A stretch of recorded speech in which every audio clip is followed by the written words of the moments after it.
ለመዝናኛ ቦታዎች፣ ለሰርግ፣ ለአኒቨርሰሪ የሚሆኑ ቦታዎች አሉት።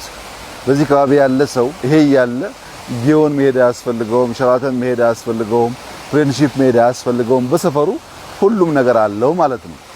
ስፖርት ኢትዮጵያ ትወዳለች፣ ነገር ግን ጠንካራ ስፖርተኞች ልታፈራ አልቻለችም ተብሎ ይተቻል። ጠንካራ ስፖርተኛ ለማፍራት ከልጅነት ወራታቸው ጀምሮ ስፖርት የሚሰሩበት ነገር ካልፈጠር እንዲሁ በአንድ ቀን በአንድ ጀንበር የሚፈጠር ጉዳይ አይደለም። አሁን በየቦታው ሜዳዎች አሉ፣ ህፃናት ይጫወታሉ።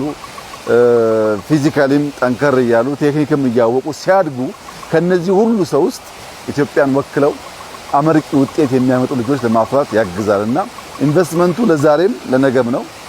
ለትውልድ የሚሆን ስራ ነው። እንግዲህ በወጣንበት ቦታ ሁሉ እንደዚህ አይነት ስራዎች እናያለን።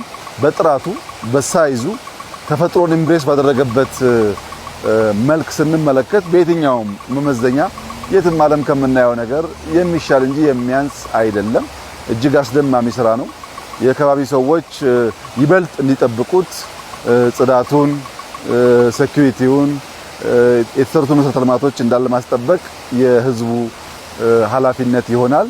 እኛ ደግሞ አልፎ አልፎ ሲመቸን መተን ከሰፈሩ ነዋሪዎች ጋር የምንዝናናበት እንዲሆን ቆሻሻ የሌለው ሰላም ያለበት ሰዎች ህፃን ቢሆኑ ሴቶች ቢሆኑ አዛውንት ቢሆኑ የማይሰጉበት ቦታ እንዲሆን አደራ ማለት እፈልጋለሁ። የተሰራው ስራ በጣም አሜዚንግ ነው። በጣም ደስ የሚል ስራ ነው። ይሄ ይስፋ ነው። እንግዲህ እንደዚህ አይነት ስራዎች በጣም በየቦታው እየበዙ ነው ያሉት። ይሄን እያሰፋን እየተማርን እያሻሻልን አስተናስለን የተሻለ ሀገር አስተናስለን የተሻለ ከተማ እንፈጥራለን። እንደዚህ አይነት ስራ ሰርተው ያለፉ ሀገራት ዋጋ ሳይከፍሉ ሀገር የሰሩ አንድም ሀገር የለም።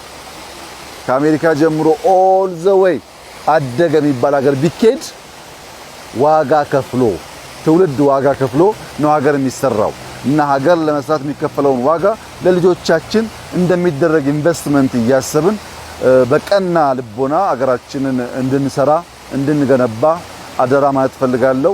በሁሉም መስክ እየመጣ ያለው ውጤት ተስፋ እንዳለን ያመላክታል።